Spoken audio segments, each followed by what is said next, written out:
around Epstein just aren't true. They never have been. And yesterday, in an answer to Senator Kennedy, you said the FBI is not in possession of any credible evidence that Epstein trafficked girls to anyone but himself. So according to your testimony yesterday and in this committee, according to the evidence the FBI has, the number of names on the list are zero.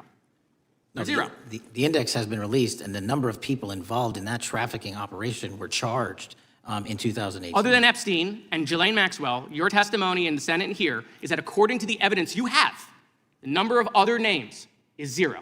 That were charged based on credit. This is the moment when narrative warfare meets sworn testimony. A massive online belief system collides with the government's official record, creating a viral tension between expectation and accountability. Gentleman yields back. The gentleman from Florida is recognized. Thank you, Mr. Chairman. Before I begin, I want to caution my colleagues on, one-sided violence in this country.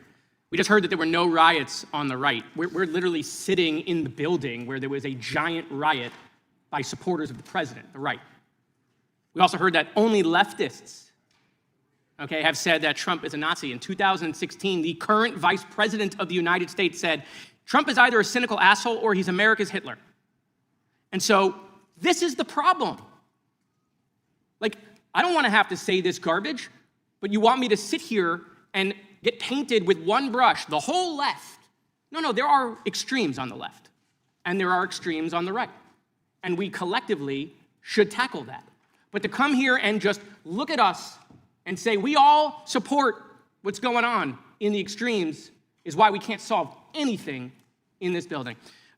Director, let me say first, thank you for being here, and my condolences on the loss of your friend. And I'm happy to hear that you want to do more on the social media platforms.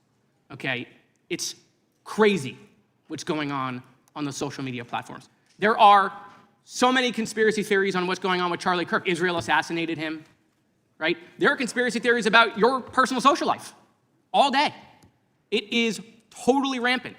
Big names on the right, Candace Owens, right? Talking about how what's been released as far as the dialogue between the perpetrator and his roommate is manufactured by the FBI, manufactured by the administration.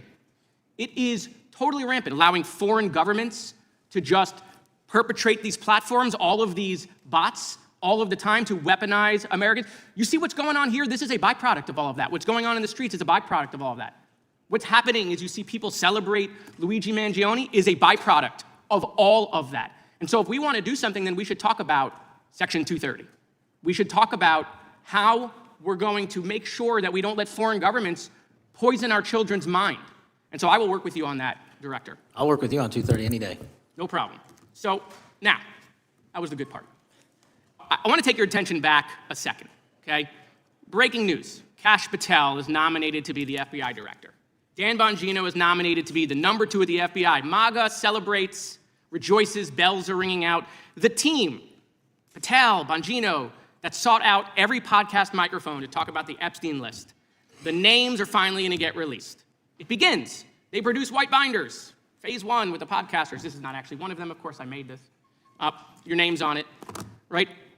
And the names are going to come out. Pam Bondi says the list is on her desk. Then a memo comes out all of a sudden and says, there's no list. Oh no phase 2. Phase 2 binders never happen. You said the conspiracy theories around Epstein just aren't true. They never have been.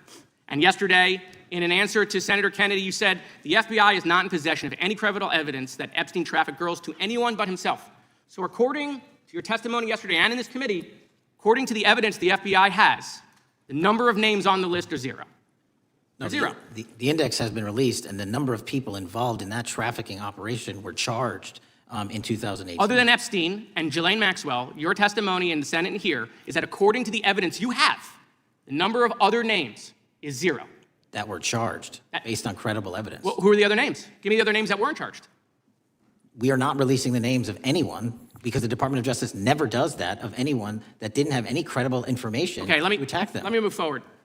The president you've seen the picture of the woman's body with the writing and the president's signature. The president says that's not his, President says it's not his, the Republican colleagues say it's not his, the administration say it's not his. Will you be opening up an investigation into the Epstein estate for putting out a fake document with the president's signature linking him to the world's largest pedophile ring? Will you be opening that investigation into that? On what basis?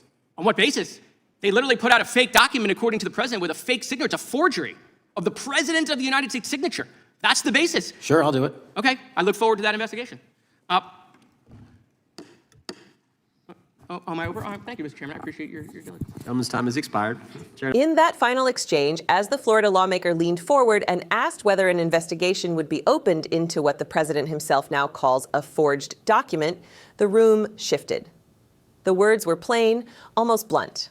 A signature, a claim of fabrication, and a promise from Kash Patel that, yes, he would look into it. That single moment, tucked inside a loud and chaotic hearing, carried the quiet weight of something much larger than a back and forth between two officials. It was the sound of the system being asked once again to look in the mirror. For hours, the hearing had been a storm of accusations, frustration, and political theater. But here, at the end, it narrowed to something simple and dangerous: a piece of paper, a signature, and a question about truth. When Patel agreed to examine whether a document tied to the Epstein estate had been falsified, he wasn't just responding to a provocation, he was stepping into one of the most sensitive fault lines in American public life, where power, reputation, and public trust collide. What made this moment so striking is not only what was said, but why it was said. The lawmaker from Florida had just walked the committee through a timeline that millions of Americans recognize. Years of promises, white binders, phase 1, phase 2. Lists that were said to exist, then said not to exist. Public figures hinting that hidden names would finally come out, only for official agencies to say there was nothing there. In the middle of that swirl, Patel testified that based on what the FBI had, no other names were supported by credible evidence. 0. That number landed like a gavel. And yet, right after that, another reality intruded.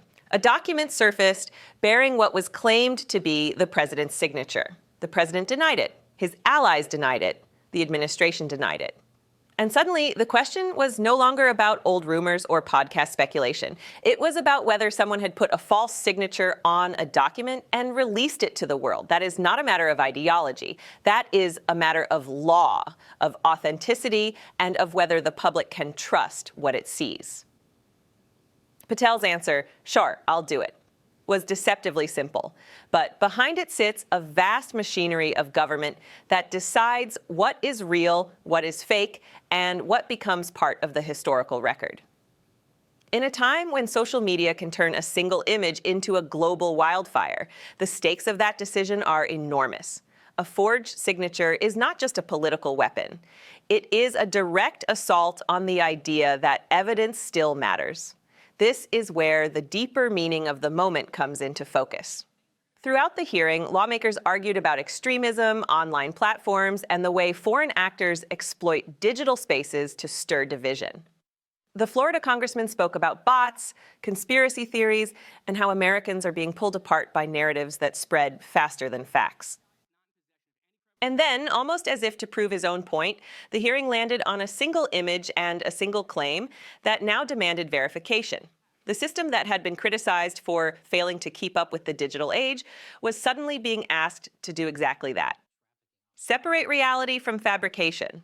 What does it reveal about government? It shows a system under constant pressure, pulled between spectacle and responsibility. On one side, you have the viral culture of outrage, where every claim becomes a rallying cry. On the other, you have investigators bound by standards of evidence trying to move slowly enough to be right. When Patel says he will look into the alleged forgery, he is acknowledging that even in the loudest political storms, there must be a quiet room where facts are checked and documents are verified. It also reveals something about justice. Justice is not built on what people want to believe. It is built on what can be proven.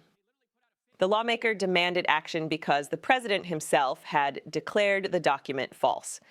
That is a serious charge. If true, it means someone attempted to attach a false signature to one of the most powerful offices in the world. If untrue, it means the public has been misled in another direction. Either way, only a formal inquiry can tell the difference. And that is why this moment matters. Not because of the personalities involved, but because it exposes the fragile line between narrative and evidence in modern America. We live in an era where accusations travel at the speed of a click, but verification still takes time.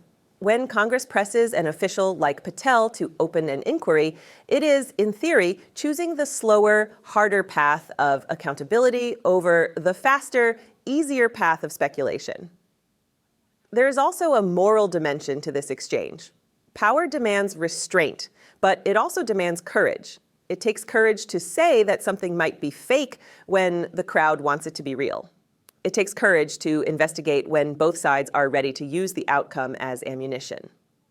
Patel's agreement to look into the matter places him in the crosshairs of that tension. Whatever the result, someone will be disappointed. That is the price of seeking the truth in a polarized age. As the chairman cut off the congressman's time and the gavel moved the hearing along, that promise to investigate lingered in the air. It was a reminder that beneath the shouting and the sound bites, the American system still rests on the idea that claims must be tested. Signatures must be authenticated. Documents must be real. Without that foundation, democracy becomes nothing more than a contest of who can shout the loudest. So tonight, as viewers walk away from this hearing, they should remember that small but telling exchange. A question about a signature. A pledge to investigate. It is in moments like these, not just in grand speeches, that the integrity of the republic is quietly measured. If you believe that facts still matter, that accountability is worth defending, and that sunlight remains the best tool against deception, then stay with us. Subscribe to Liberty Report USA and support our work to expose the truth.